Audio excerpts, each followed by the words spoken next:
حضرت مولانا طارق جمیل صاحب کا واقعہ ہے.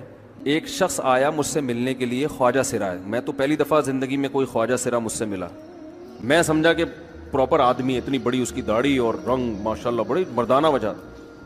لیکن جب بات چیت کا انداز ہوتا ہے تھوڑا سا وہ ایٹیٹیوڈ سے اندازہ ہو گیا کہ یہ مکمل مرد نہیں ہے. تو اس نے مجھے خود بتا دیا میں خواجہ سرا ہوں.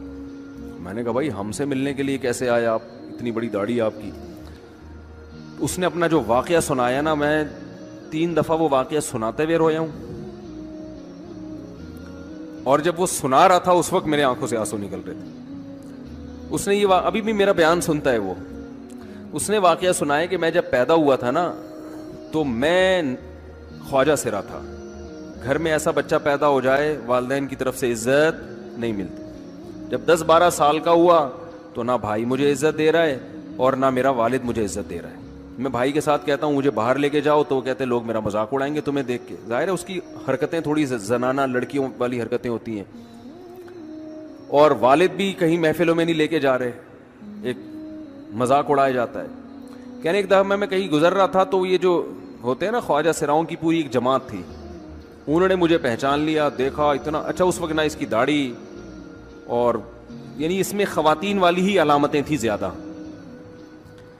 تو انہوں نے مجھے کہہ رہے اتنی عزت دی, کھانا کھلایا اور اپنے گرو کے پاس لے کر گئے. اور گرو نے کہا کہ تم ہمارے ایجنٹ بن جاؤ, ہم تمہیں پھر اب ڈانس ماس کروائیں گے, آدھے تمہارے آدھے ہمارے, جو بھی اس کا سیٹ. کہہ رہے مجھے پہلی دفعہ کہیں عزت ملی. تو لیکن میرے ابا کو پتہ چل گیا تو ابا نے لا کے طبیعت سے کوٹ دیا, ٹھیک ہے نا, کہ دوبارہ ان میں نہیں بیٹھنا. ٹھیک ہے ہم نے توبہ کر لی, بھائی یہ برے لوگ ہیں, ڈانس ماس اچھی چیز نہیں ہے, ٹھیک ہے.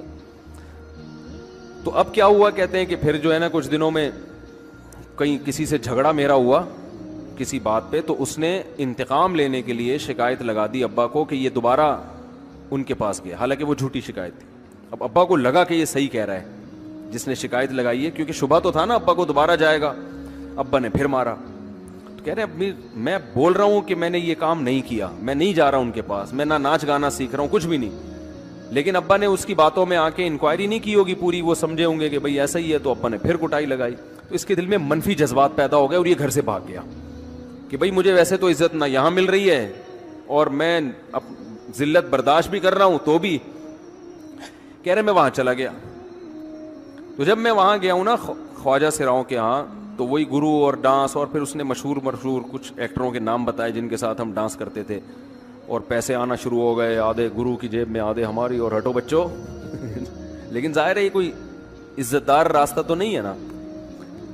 کہہ رہے ہیں کہیں سے تبلیغی جماعت میں حضرت مولانا طارق جمیل صاحب آ گئے. انہوں نے اجازت مانگی, ہمارے گرو کو پیغام بھیجا, بھائی مجھے ایک دفعہ یہاں آ کے دعوت دینے دو. اس نے اجازت دے دی, آ جاؤ بھائی.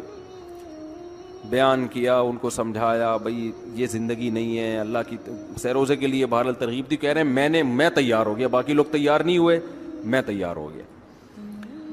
کہہ رہے میں نے گرو سے اجازت لی, اس نے کہا جاؤ لگا لو سیروزہ. تو کہتا ہے کہ جب میں حضرت کے گھر پہ گیا ہوں نا تو حضرت پہلے سے دروازہ کھول کے ایسے انہوں نے دونوں بازو پھیلائے ہوئے تھے استقبال کے لیے, پہلے سے کھڑے ہوئے تھے علماء کے ساتھ. کہتے اتنے مشہور آدمی, اتنی بڑی سیلیبریٹی, اور اتنے بڑے بڑے علماء, ان کی پگڑیاں, ان کے اتنا خوبصورت لباس, جو خود عزت دار لوگ ہیں. کہہ رہے ایسے جو ہے نا میرے استقبال کے لیے دونوں بازو پھیلا کر کھڑے ہوئے, اور ایسے مجھے بیٹا بنا کے نہ اپنے سینے سے لگایا کہ تو میرا بیٹا ہے. کہہ رہے خدا کی قسم مجھے زندگی میں پہلی مرتبہ کسی سے پہلی مرتبہ ایسی عزت ملی مجھے کسی سے, اور اس عزت دینے میں مولانا کا کوئی مفاد, بولو بھائی, کچھ بھی, بلکہ ذلت ہوگی نا. لوگ کہتے ہیں خواجہ سرا کو بیٹا بنایا ہوا ہے, اور اس وقت تو اس میں بیچارے میں کچھ زنانہ سی علامتیں بھی تھیں. تو خواجہ سرا کو کیا دے رہے ہیں, عزت دے رہے ہیں. کیا کسی تاجر پہ محنت کرو تو تھوڑا چندہ دے دے گا مدرسے کو, ایسا ہی ہے نا.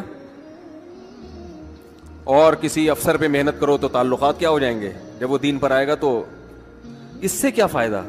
اس کو تو باپ ایسے ان لوگوں کو ریجیکٹ کر دیتے ہیں, بھائی اپنانے سے کہہ رہے مجھے یہ اپنا رہے ہیں. ایسے سینے سے لگایا انہوں نے اور مجھے سہروزے کی جماعت میں اپنے ساتھ لے کر گئے, کھلاتے تھے, بڑا خیال رکھوایا میرا. کہہ رہے اس کے بعد پھر میں نے گرو سے اجازت لی. وہ گرو چھوڑتے تھوڑی, ان کو پیسے ویسے دیے, جان چھڑائی نا, وہ بھی غلامی کی طرح نکلنا پڑتا ہے. پیسے دیے پتہ نہیں کتنے لاکھ یا کتنے ہزار روپے. وہاں سے پھر نکل کے 4 مہینے اس میں بھی خیال کیا. تو پھر تبلیغ کے بزرگوں سے ملا, پھر انہوں نے پورا مجھے بتایا کہ بھائی تم یہ علاج کرو تاکہ تمہارے اندر یہ زنانہ علامتیں ختم ہو. تو وہ علاج کر رہا تھا ماشاءاللہ, انجیکشن لگے, انجیکشن میں ڈاکٹروں کی بھی مدد کروائی. یہ ایسی لگایا جاتا ہے.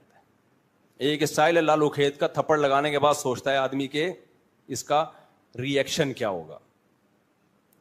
تو مشرک کیا کرتا ہے, الفاظ کے بکھیڑوں میں الجھاتا ہے. آپ یہ آج کل یہ منجن بہت بک رہا ہے, بہت زیادہ بک رہا ہے یہ منجن. وہی میں بار بار کہتا ہوں نا, فرقہ واریت کے خلاف. میں کس کے خلاف ہوں؟ فرقہ واریت کے خلاف. لوگ کہتے ہیں ویل ڈن, یہ بندہ ہے نہ حنفی ہے نہ شافی ہے نہ دیوبندی ہے نہ بریلوی ہے نہ شیعہ ہے نہ سنی ہے. واہ واہ, کام کیا ہو رہا ہے؟ نیا فرقہ لانچ. بجائے اتنے ساروں کو ختم کرنے کے ایک نیا مارکیٹ میں آ رہا ہے. لوگ کام نہیں دیکھ رہے, لوگ کیا دیکھ رہے ہیں؟ لیبل دیکھ رہے ہیں. تو بھائی ہم تو یہی چیخ چیخ کے تھک گئے, اللہ کے بندو لیبل مت دیکھو, کام دیکھو. دیکھو تبلیغ والے فرقہ واریت کے خلاف ہیں, کام سے پتہ چلتا ہے خلاف ہیں.